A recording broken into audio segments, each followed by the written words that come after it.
सभे मगहिया भाई बहन के भूलेटन काका के राम राम आथिन मगहिया खबर में सुनथिन देश दुनिया के खबर। नीतीश कुमार 9वां बेर लेलन बिहार मुख्यमंत्री पद के शपथ।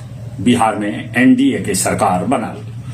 मुख्यमंत्री के साथे दूगो डिप्टी सीएम सम्राट चौधरी और विजय सिन्हा भी लेलन शपथ। इनका अलावे 6 गो मंत्री आव लेलन शपथ।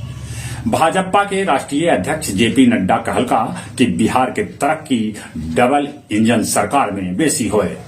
पूर्व डिप्टी सीएम तेजस्वी यादव कहलन कि 2024 में जदयू खत्म हो जाए। टूट के आशंका के बीच कांग्रेस विधानमंडल दल के बैठक में शामिल होलन 18 गो विधायक। कांग्रेसी नेता तारिक अनवर कहलन कि नीतीश कुमार के जाय से इंडिया गठबंधन पर कोई असर न पड़त। प्रधानमंत्री नरेंद्र मोदी सुप्रीम कोर्ट के 75वीं वर्षगांठ में लेलन भाग। 2 दिन बाद फिर से चालू होयल कांग्रेस के भारत जोड़ो न्याय यात्रा। ई जलपाईगुड़ी से चालू होयल। गुजरात में 4 तीव्रता के भूकंप के झटका महसूस कल गेल। जान माल के कोई क्षति के खबर न है। 2 लाख के इनामी नक्सली कारेलाल कानिमो लखीसराय से गिरफ्तार कल गेल।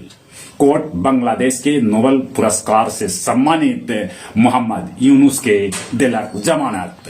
ईरान कैलक 3 गो उपग्रह के प्रक्षेपण। पाकिस्तान में चुनाव के निगरानी लेल राष्ट्रमंडल भेजत पर्यवेक्षक। यूक्रेन में हथियार खरीद में $4 करोड़ के गबन के है आरोप। किसान कॉलेज कोरमा में अखिल भारतीय दांगी क्षत्रिय संघ डेल्हा शाखा के ओर से बनभोज के आयोजन कल गेल। एनडीए सरकार बने पर बोध गया में बौद्ध भिक्षुक सभे कैलक पूजा अर्चना। गया स्टेशन पर जनरल बोगी में 100 रुपया में सीट बेचे वाला 4 गो दलाल के पुलिस कैलक गिरफ्तार। मगध मेडिकल कॉलेज के इमरजेंसी वार्ड में गार्ड और कर्मचारी मरीज के साथे कैलन मारपीट। डोभी में 8 लाख रुपया के प्रतिबंधित थाई मांगुर मछली पुलिस पकड़ल। गया के गांधी मैदान में मगध पुस्तक मेला के कैल गेल उद्घाटन। अब कुछ खेल के समाचार।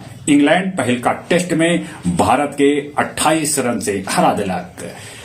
यानिक सिनर ऑस्ट्रेलियाई ओपन में दाविल मेदवादेव के 3-6, 3-6, 6-4, 6-4, 6-3 से हरा के जीत लेलन खिताब। भारतीय पुरुष हॉकी टीम नीदरलैंड के 5-1 से हरवलक।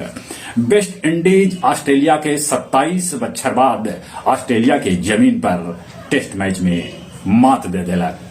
अशोक उच्च विद्यालय परैया में आयोजित फुटबॉल टूर्नामेंट बोध गया के हरा के चाकंद जीतल। चली एक बार फिर से अपने सभे के भूलेटन काका के राम राम।